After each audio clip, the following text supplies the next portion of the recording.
You know what's so strange? Many a times we take care of everything as need to, but you forget yourself. What about the part where you also need to make me time for yourself? Because if you have me time for yourself, you will be more productive for everything else. Many times we forget ourselves in that manner as well. So it doesn't matter how you look at it, church. It doesn't matter how you're going to try to shy away from living a healthier lifestyle. The sooner you start, the better. That's basically the sad reality, truth, real truth around it basically. But I'm not here to scare anyone. I'm not here to make you feel bad. I'm here to encourage you to think a bit further, but to basically try and understand there is more to the story when it comes to our spiritual life.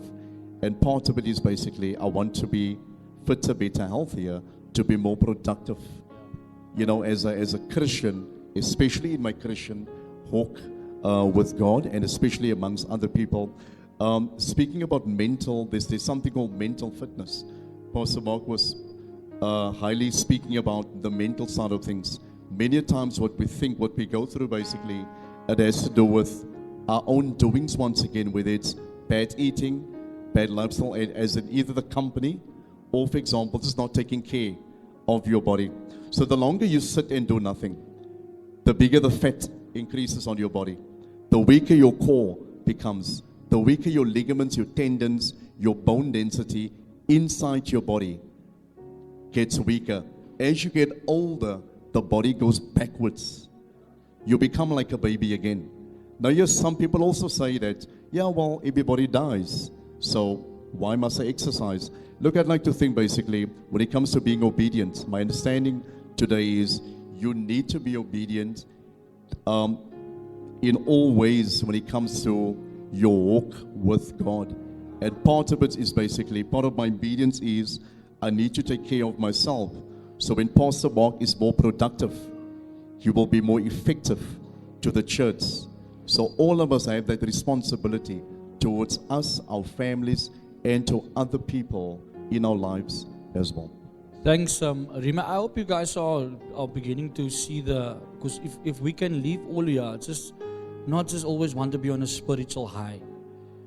My intention today is to bring focus to the gift that God's given you and that body and that temple that God's given you, because I can see many of our problems, many of our challenges, it stems from us not being in a very good physical condition.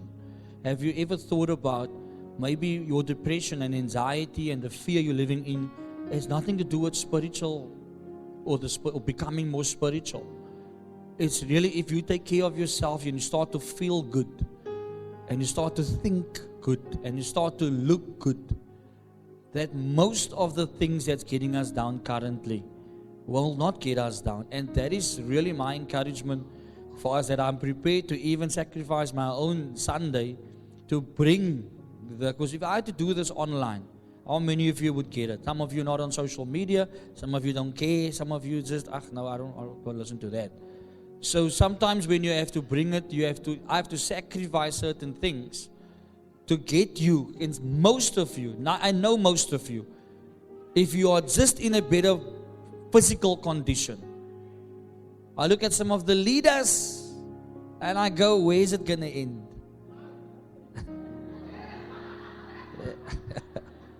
So this is really serious for me. Can I get another chair? Oh well, I'll keep REEMAY here. I want us to welcome Keenan to Hagen is his brother. Keenan HORNE. He's an Olympian SA captain, and so obviously he trains a lot. And I wanted to hear from his side, from a fitness perspective. And he's a very spiritual person. I mean, he was here at the Olympics, and we would talk odd hours of the morning, and I'm encouraging him spiritually, but he's probably the fittest, whatever, in Cape Town in that moment, but he needed spiritual guidance also. But I mean, he's one of our own, he's the sons of this house, and I always wanted to do it, and I thought, okay, let me incorporate it today. So come on, let's welcome Keenan HORNE, the SA hockey captain, South African hockey player, Olympian. Come on, this is one of our own sons. Can I get one of the chairs? Please give me one of those chairs, please.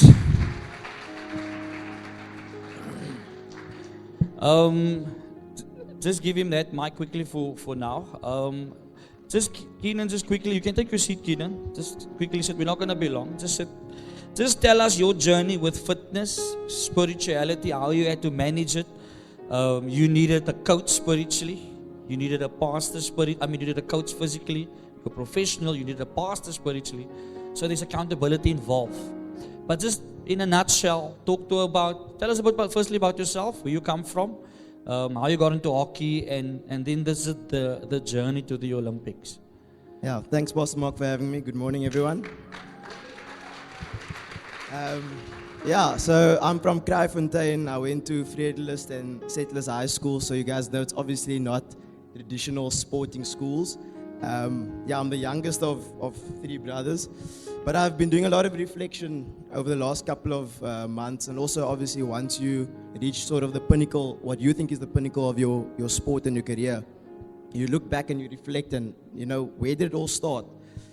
And it's hard for me to pinpoint certain things, but growing up, I always wanted to be the best at everything I did, whether it was academics, music, sport, and I sort of unknowingly, there's spiritual laws that I was following on earth that I didn't know about, but I was creating habits for myself of discipline and obedience and all those sort of things, not just in my academics, not just in my sport, but, in my relationships with people.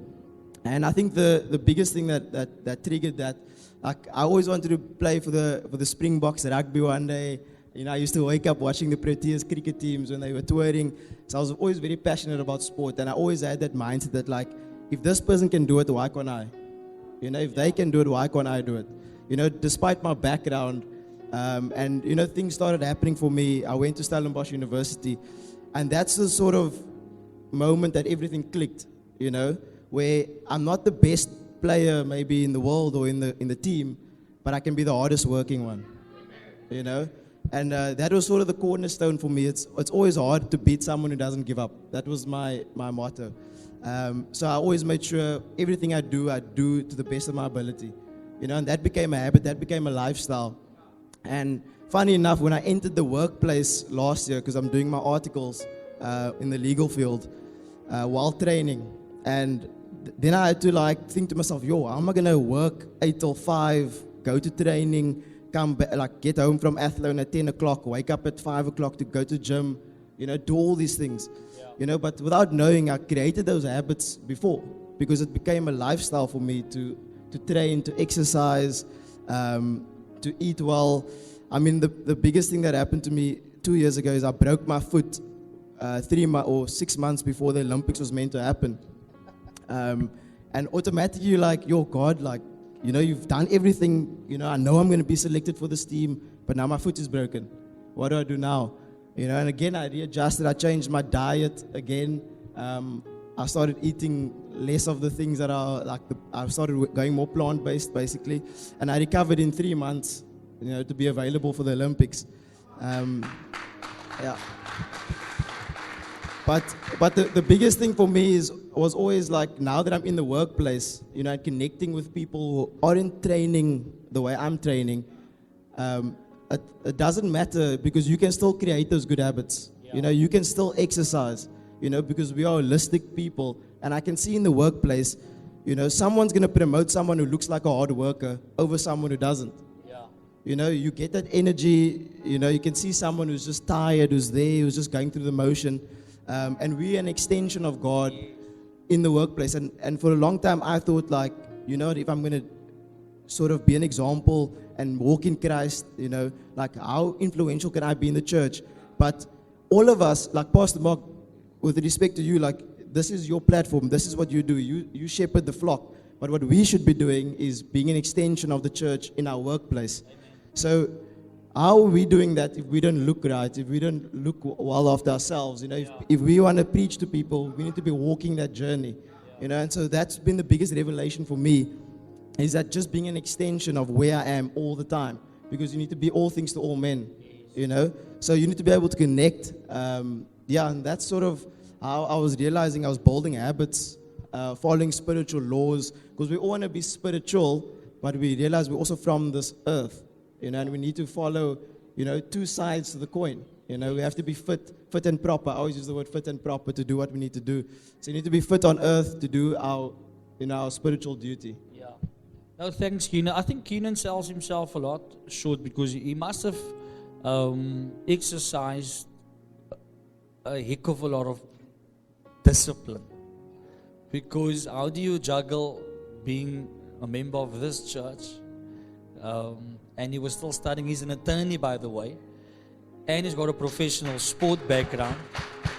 And then I'm on the phone with him for the responsibilities and holding him account to certain things. You can ask him, he's a great young man, but he hears from me in a sense of how I lead, how we do things. And I always encourage him that it doesn't matter where he goes, that he must lift up the name of Jesus. So if you've watched him on television or you've watched him there, I always encourage, it's the first thing he always talks about on any interviews.